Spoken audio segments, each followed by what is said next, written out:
आन्तरिक खपत आत्मनिर्भर गर्दै आय आर्जनको मुख्य रूप बनाउन सक्छौं भन्ने विश्वासका साथ अहिले अबका 10 वर्षको लक्ष्य तय गरेका छ।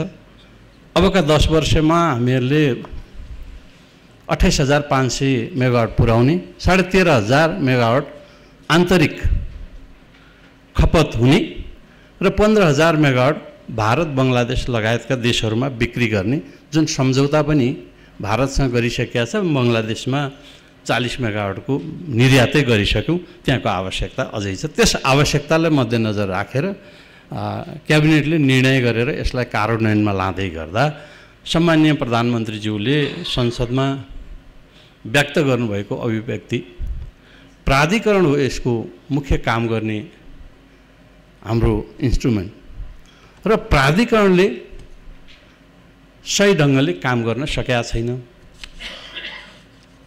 र यहाँ एकातिर नोक्सानी छ, अर्कातिर नाफा भनिया छ। यसको तथ्य के हो? डेडिकेटेड लाइनका कुराहरू थिए, ट्रङ्क लाइनका कुरा थिए, महसुल उठाउन सकिया छैन भन्ने प्रसङ्गमा कुरा राखिसकिसकेपछि हामीहरूले अलिकति मसिनै गरेर अध्ययन गर्ने काम भयो। म संक्षिप्तमा निवेदन गर्न चाहन्छु। मैले समयको पाबन्दी पनि बुझेँ। अहिले म निवेदन गर्न चाहन्छु, हामी खालि 7.5 महिना जति भयो सरकारमा बसेको, जनताका निराशाका कुरा गऱ्यौँ। मान्यज्यूहरू आफैले प्रश्न गर्नुभयो, आफैले उत्तर पनि दिनुभएको छ। 7.5 महिना यता बस्दा फरक हुने, 7.5 महिना उता बस्दाखेरि फरक हुने भन्ने रहन्न। चमत्कार त गर्न सकिँदैन 7.5 महिना, तर यथार्थ के हो भन्ने कुरा चाहिँ भन्न सकिन्छ। यथार्थ कुरा चाहिँ आत्मसात गर्नुपर्छ र यथार्थ हामी सबैले भनिदियौँ भने जनताले पनि त्यही बुझ्ने हो। त्यसो भयो भने यो निराशा भनिएको, आलोचना भएका कुराहरू चाहिँ हामीहरूले सुनिरहनु पर्दैन भन्ने म विश्वास राख्न चाहन्छु। विद्युत प्राधिकरणमा अस्ति भर्खरै म एकजना मान्यज्यूको नामै पनि कोड गर्न फरक पर्दैन भन्ने मलाई लाग्छ। प्रतिपक्षमा हुनुहुन्छ अहिले मान्य अमरनाथ मोदी। केही महिना अगाडि सरकारमा रहँदै विद्युत प्राधिकरणका एमडी सबभन्दा भ्रष्ट हुन् भन्नुभयो। अस्ति भर्खरै संसदमै के भन्यो? यो रेकर्डको कुरा, उहाँको कुरा है, यो मेरो कुरा होइन। उहाँ आफै के भन्दै हुनुहुन्छ? अब उज्यालोको नायक बन्न थाल्नुभयो। यस्तै यस्तै थुप्रै प्रश्नहरू सुनिसकेपछि, उत्तरहरू सुनिसकेपछि मैले यसमा अध्ययन गर्दा के पाएको भने, पाएको कुरा मात्रै निवेदन गर्न खोजेको मैले। खालि हामीसँग 3500 मेगावाट विद्युत छ। बर्खायाममा 1000 मेगावाटको हाराहारीमा, हिउँदमा 1000 मेगावाटको हाराहारीमा आउँछ। 3500 मेगावाट विद्युत हुँदा पनि हामीले उद्योग धन्दाहरूलाई राम्ररी रातिको विद्युत दिन सकिराखेको अवस्था छैन।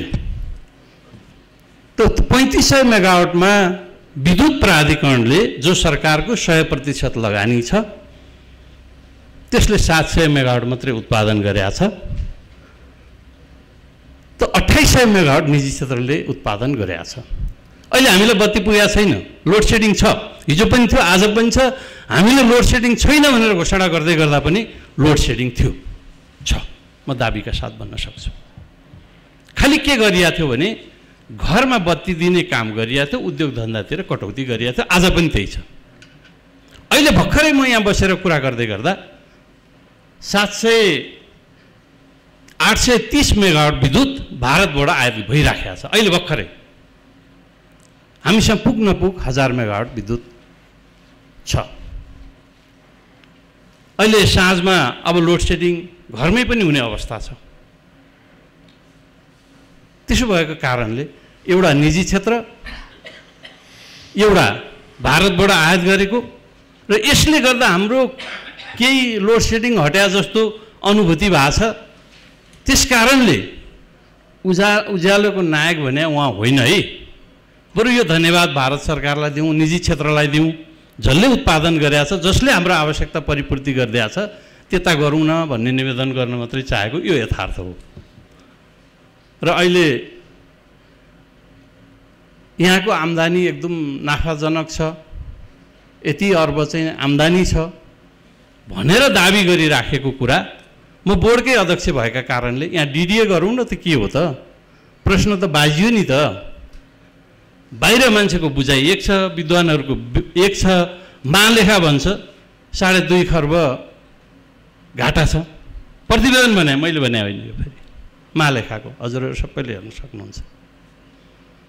अनि यता प्राधिकरण नाफा छ भनिन्छ। त यो होइन है, सत्यता छैन है यसमा। अझ डिडिए गरेर प्रश्न भनौँ न जनतालाई भन्ने कोसिस मात्रै गरे मैले। त्यसो भएका कारणले अहिले पनि, आजै पनि, हिजो पनि एउटा समाचार सम्प्रेषण भएको छ, हजुरहरूले हेर्नुभयो होला। एउटा कम्पनीले काम गरेको चमेलियामा 85 करोड रुपियाँ प्राप्त गर्नुपर्ने थियो। न्यायाधिकरणले यो पैसा तिर भनेर छिनोफानो गरिदियो। नतिरेका कारणले 1.59 करोड रुपियाँ पुग्यो। ब्याज, पेनाल्टी के ला। सम्मानित अदालतले, मुद्दा गएपछि सम्मानित अदालतले निर्णय गर्यो प्राधिकरणको सबै खाताहरू रोका गरेको रहेछ। अस्तिको दिन मात्र म बोर्डको बैठक बोलाएँ, त्यो कुरा भन्दै भनिँदैन, थाहै छैन। मन्त्रालय बेखबर छ, मन्त्रालयमा कुनै कागजातै छैनन्।